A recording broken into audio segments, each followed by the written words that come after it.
Calvin Savigny mengatakan bahwa hukum yang baik adalah hukum yang hidup dalam masyarakat. Hukum yang baik harus sesuai dengan nilai-nilai bangsa dan negara. Assalamualaikum warahmatullahi wabarakatuh. Om Swastiastu, Namo Buddhaya, salam kebajikan. Perkenalkan, kami dari tim Jenderal Sudirman yang beranggotakan saya, Ermi Nur Hasanah selaku pembicara pertama, Ina Sofika selaku pembicara kedua, dan Sesi Putri Herawati selaku pembicara ketiga. Yang pada kali ini kita dihadapkan dengan mosi hak warga negara asing melakukan pengujian undang-undang terhadap Undang-Undang Dasar 1945, di mana kita didudukan pada posisi kontra terhadap mosi, yakni menolak hak warga negara asing melakukan pengujian undang-undang terhadap Undang-Undang Dasar 1945 yang akan kami kemas argumentasinya dengan secara filosofis, yuridis, teoritis, dan juga sosiologis oleh pembicara kedua serta pembicara ketiga. Dewan juri yang terhormat, perlu kita ketahui bahwasanya penting pula latar belakang yang melandasi dari mosi tersebut serta frasa penting yang menjadikan landasan mosi yang kita perdebatkan pada masa kini. Kita tahu bahwasannya Indonesia adalah negara hukum yang mana telah termaktub dalam pasal 1 ayat 3 sejalan dengan konsep the rule of law yang mana hukum di Indonesia adalah hukum tertinggi kedudukannya. Oleh karena itu, hadirnya negara sebagai the rule of law sudah seharusnya negara melindungi hak asasi manusia dan hak konstitusionalnya. Dalam perlindungan hak asasi manusia sudah seharusnya sejalan dan selaras dengan pasal 28J yang mana perlindungan hak asasi manusia seharusnya tunduk terhadap sistem negara.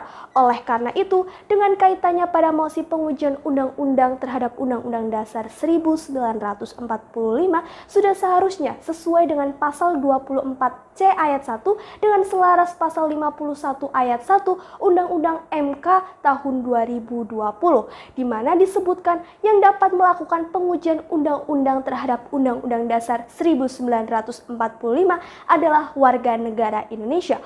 Oleh karena itu, yang menjadi landasan argumentasi kami yang kami konstruksikan menjadi 3 poin penting. Yang pertama, yakni legal standing warga negara asing di sini bertentangan dengan konstitusi, di mana hal ini jelas dan tegas secara ekspresis verbis telah dicantumkan pada pasal 51 ayat 1 Undang-Undang NKRI tahun 2020. Yang kedua, pembatasan kewenangan limitatif yang mana disebutkan hal ini tentu sesuai dan sejalan dengan teori hukum di mana Indonesia menganut dualisme yang mana hukum internasional serta hukum nasional Indonesia secara terpisah. Dan poin yang ketiga, kita melihat secara faktual bahwasanya sudah jelas-jelas Mahkamah Konstitusi konsisten menolak pengujian undang-undang terhadap Undang-Undang Dasar 1945 oleh warga negara asing. Oleh karena itu, kami pertegas kembali bahwasanya kami tim kontra menolak hak warga negara asing melakukan pengujian undang-undang terhadap Undang-Undang Dasar 1945. Terima kasih. Ekum et bonum est lex legum, apa yang adil dan baik adalah hukumnya hukum. Dewan juri yang terhormat, saya Ina Sofika sebagai pembicara kedua, izinkan saya untuk melanjutkan bangunan argumentasi yang telah dibicarakan oleh pembicara pertama dari aspek teoritis dan aspek yuridis. Dewan juri yang terhormat, Indonesia adalah negara hukum sesuai dengan pasal 1 ayat 3 Undang-Undang Dasar Republik Indonesia tahun 1945. Hal tersebut sejalan dengan teori dasar hukum negara, yaitu rule of law, di mana rule of law menempatkan hukum sebagai posisi tertinggi dalam penyelenggaraan suatu negara hukum. Selanjutnya, rule of law memiliki 3 pilar utama. Yang pertama adalah supremasi hukum, yang kedua adalah equality before the law, dan yang ketiga adalah due process of law. Yang pertama, supremasi hukum bertujuan agar hukum dapat melindungi seluruh masyarakat dari segala intervensi pihak manapun dengan cara menegakkan dan menempatkan hukum sebagai posisi yang paling tinggi, sehingga keputusan publik yang diciptakan tidak boleh didasarkan pada alasan yang bersifat personal, namun harus didasarkan pada hukum. Hal tersebut juga berlaku pada lembaga-lembaga negara di Indonesia, salah satunya adalah Mahkamah Konstitusi. di mana sudah tertuang dalam undang-undang bahwa pemberian pengujian undang-undang terhadap Undang-Undang Dasar Republik Indonesia tahun 1945 hanya diberikan kepada warga negara Indonesia, bukan warga negara asing, sesuai dengan pasal 51 ayat 1 Undang-Undang Mahkamah Konstitusi tahun 2020. Yang kedua adalah asas equality before the law, di mana asas tersebut memungkinkan di mana semua orang tunduk pada peradilan hukum yang sama. Tunduknya orang tersebut pada peradilan hukum yang sama adalah upaya dari negara untuk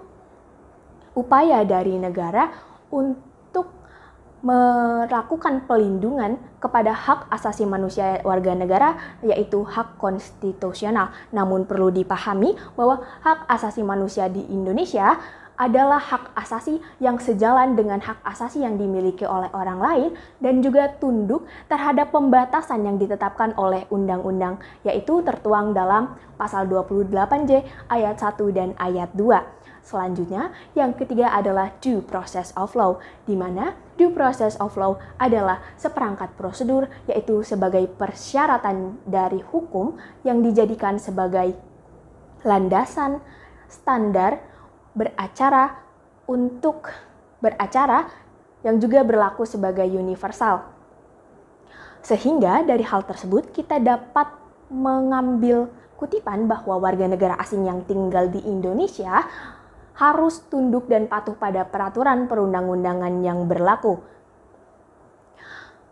dan tidak boleh melakukan pengujian undang-undang terhadap Undang-Undang Dasar 1945 kepada Mahkamah Konstitusi. Selanjutnya, Dewan Juri yang terhormat berbicara mengenai hukum internasional, yaitu hubungan yang mengatur hubungan antar negara-negara, salah satunya terkait aliran penegakan hukum internasional yang dianut oleh Indonesia, yaitu aliran dualisme, di mana aliran dualisme memandang bahwa hukum nasional dan hukum internasional adalah dua bidang hukum yang berbeda, sehingga hukum nasional lebih mengikat dibandingkan dengan hukum internasional.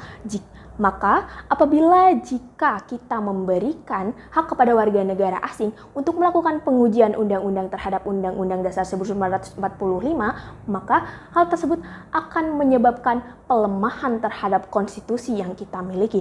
Dari pemaparan-pemaparan yang sudah kami sampaikan, baik dari aspek teoritis dan aspek yuridis, maka kami menegaskan kembali bahwa kami tidak setuju dengan adanya mosi kali ini, yaitu hak warga negara asing untuk melakukan pengujian undang-undang terhadap Undang-Undang Dasar 1945 kepada Mahkamah Konstitusi. Selanjutnya, bangunan argumentasi akan dilanjutkan dan dielaborasikan oleh pembicara ketiga.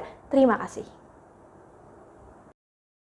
Index Animals Moral Speech is the index of the man. Cara seseorang berbicara menunjukkan jalan pemikirannya.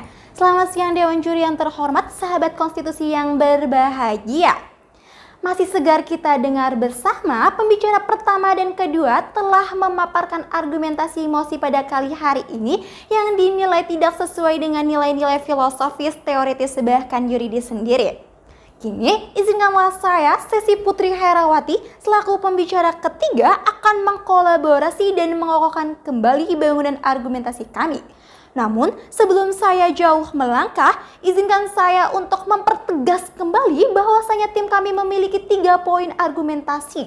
Yang pertama, legal standing bagi warga negara asing telah mencederai konstitusi kita. Yang kedua, memberikan kewenangan secara limitatif sudah tepat adanya sesuai dengan teori hukum dualisme. Yang ketiga, Mahkamah Konstitusi menolak adanya pengujian undang-undang oleh warga negara asing. Jika dilihat dari data sosiologis sendiri, Dewan Juri yang terhormat, Mahkamah Konstitusi benar dan tepat adanya melakukan penolakan secara konsisten terhadap warga negara asing. Hal ini terbukti dengan 1. Putusan Mahkamah Konstitusi nomor 2/3 tahun 2007. Dalam hal ini, pengujian Undang-Undang nomor 22 tahun 1997 tentang narkotika yang telah diajukan oleh Andrew Chow sebagai warga negara Australia. Perlu diketahui Dewan Juri yang terhormat bahwasanya Andre Cao beserta rekan-rekannya telah dijatuhi hukuman pidana mati atas kasus pengedaran narkotika. Artinya, permohonan ini hanya bersifat individualis tanpa melihat kemaslahatan bersama. Yang kedua, putusan Mahkamah Konstitusi nomor 73 tahun 2010. Di mana pengujian Undang-Undang Mahkamah Konstitusi nomor 24 tahun 2003 dan Undang-Undang nomor 1 tahun 1979 tentang ekstradisi yang telah diajukan oleh Pulo Nucilo sebagai warga negara Rumania. Yang ketiga, putusan Mahkamah Konstitusi nomor 137 tahun 2014 di mana pengujian Undang-Undang nomor 24 tahun 2003 yang diajukan oleh Agassi sebagai warga negara Norwegia. Dari putusan-putusan tersebut dapat dilihat Dewan Juri yang terhormat bahwasanya warga negara asing yang melakukan pengujian undang-undang terhadap undang-undang dasar adalah warga negara asing yang melakukan pelanggaran norma dan hukum yang ada di Indonesia. Jikalau apabila warga negara asing ini diberikan hak dan kewenangannya, maka akan mencederai konstitusi kita dan akan melemahkan Mahkamah Konstitusi. Maka pertanyaan terbesar dalam mosi perdebatan pada kali hari ini adalah apabila Mahkamah Konstitusi memberikan legal standing atau hak kepada warga negara asing, maka batu uji material apa yang nantinya akan diuji Dewan Juri? Maka dari itu, hadirlah kami di sini menawarkan sebuah proposal solusi, di mana dalam hal ini kami menawarkan Mahkamah Konstitusi ditambahkan kewenangannya, di mana adanya constitutional complaint. Diharapkan constitutional complaint ini mengakomodir hak-hak warga negara asing. Hal ini sesuai dengan teori Jeremy Bentham, teori utilitarisme yang telah dikemukakan oleh Jeremy Bentham. The greatest of happiness, the greatest of number. Kebahagiaan yang sebesar-besarnya dan seluas-luasnya bagi warga negara Indonesia yang konstitusinya tidak terganggu dan warga negara asing itu sendiri. Maka saya sebagai pembicara ketiga menolak tegas dengan mosi perdebatan pada kali hari ini, atau saya kontra dengan adanya pengujian undang-undang di Mahkamah Konstitusi oleh warga negara asing itu sendiri. Sekian dari saya, terima kasih. Bangunan argumentasi yang telah dipaparkan oleh pembicara kedua dan pembicara ketiga menjadikan kita semakin yakin dan semakin mantap untuk menolak adanya hak warga negara asing untuk melakukan pengujian undang-undang terhadap Undang-Undang Dasar tahun 1945.